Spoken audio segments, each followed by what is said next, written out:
Well, Coach, basketball season finally here. I know you got to be excited.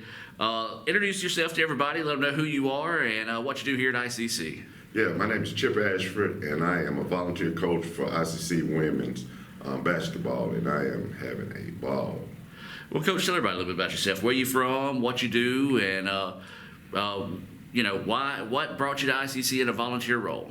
Well, I'm from Tupelo. I've been in Tupelo about 30 years or so, and I work for Bank Plus. And as far as basketball, I started, I guess, about 20 years ago with NMB Hoop Dreams, the AAU team. And from there, we coached, I guess it's been 2 years now since we worked, but we were at TCPS for 4 years. And then Coach left, and I couldn't follow him wherever he went. So I've been knowing Coach Porter and Coach Adams for several years, and me and Coach Porter used to talk. I come to a game and we'll talk about, we text and talk about games, and so I just love being around basketball, whatever capacity I could be in. So I was calling her during the COVID time, saying, "Hey, I really don't have anything to do. You need some help or whatever." And at the time, she said, "Oh, let me see about it because it's COVID." And so eventually, I guess, I don't know, it's going to be a little funny. I don't know if I called her or texted her. I don't know what she said, but what I heard was, "If you quit calling me and texting me, I'll let you come over here and help me out and do something." So, and like I say, it's just, I didn't care what it was. Right. Manager, I just wanted to be around basketball. Yeah. It's just that love of the game. Love of the game. What is it about basketball, man, that just gives you that type of love? Well, it started, actually, I guess, with my daughter, and she was 16, and we started that NMB Hoop Dreams team. And after that, when she got through playing, I was just kind of like, what am I going to? And so we just kept on with the NMB Hoop Dreams. I guess it's, like I say, 15 or 16 years. And we had some great kids come through. And then, like I said, we went to TCPS and did that for 4 years. And then again, I was just like, what am I going to do now? And so I just, whatever. Like I said, I told Coach, I come over here and watch the ties, put up the whatever I need to do. Yeah. All right. So, season's starting really soon. You've been through a bunch of open seasons. Has that feeling ever changed for you when that first game, that first tip-off, or is that just like day one, the very first every time you got to tip one off as a coach? Just like day one. Because you never, the first real game, you really know, especially with all the freshmen coming in this year, you don't know how they will react. And it makes no difference what game. I'm always nervous before every game.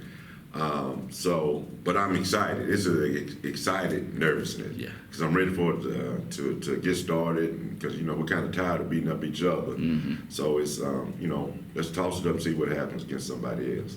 Well, let's just talk about the vibe of the team right now.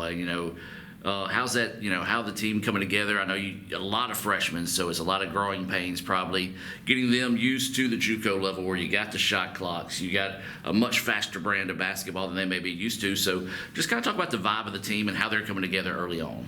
Well, actually, the difference for me last year, because that team had been together, and the one this year, which some of them knew each other, they may have. We got the 2 weeks or 2 or 3 weeks at the beginning of summer to bring all of them up here together. And in that fact, to me, they are a little closer knit group than, and that's just my perception. Right. It may not be right or wrong, but because they did hang out, they still hang out. And it's it's hard to get to the high school. Right. Out of a lot of them, but some of them are stepping up, and like I said, I think we have a good vibe if we can just keep pushing that forward. But I'm excited. I'm excited. And Coach, anybody can talk about expectations. You can say, well, everybody's expectation obviously is to win the championship. But what I want to break it down is let's look at these first 2 months, because you don't have any conference games in those first 2 months. So for the girls, what are your expectations to see them grow into this role of the JUCO play? Man, do you want my honest opinion? Yeah, that's what I want. I want you to listen. I expect us to win every game, and if we don't, I at least expect let's compete, which is a difference than just going out and playing. But more so, like I say early on, more so than even winning, is competing. Can we go out there and compete? Yep. And then for yourself, I know you're going to hold yourself to high standards. So, with this new group of freshmen, what are your goals as a coach to, one, better yourself, but also help bring them up to speed?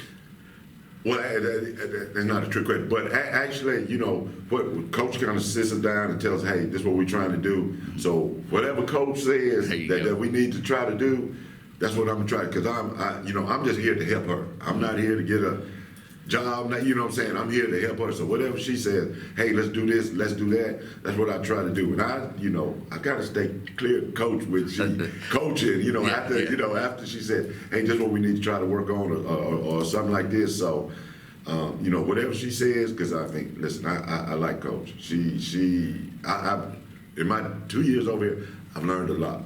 So whatever she needs me to do, that's what we'll do. And when I talked to Robin on her presentation, she mentioned how you help her whenever it comes to what I call the old school stuff. You and I both are going to come from that same cloth, where you're like, okay, this person struggles dribbling left hand. Hey, coach, make her go right, make her go left, Talk about that part of basketball. That's the part I love myself. It's just the finite things, the little things of the game that you can twist a little bit and get that advantage. Yeah, I mean, like I said, because I don't, coach and right. Coach Adams kind of do, hey, we need to run this play or whatever, but I can sit over there, and I'm a fundamentalist. Yes. I love defense. And coming from high school, ball handling, because if you can't handle it, and for us, when we were coaching, we would probably didn't have any plays, because the first summer we were at TCPS, all we did was ball handling. Because if you can't ball handle in high school, they're going to press you. So it's no use of having plays if you can't get the ball down the floor. Right. And so with that, I just kind of sit back and say, look at stuff that they may not be focused on as far as what's going on, and because they call the plays, it's Southern play, and so I may see some, 2 or 3 trips down the floor and say, hey, let's do this, let's try this or this, because this kid not doing this or this, we may have an advantage.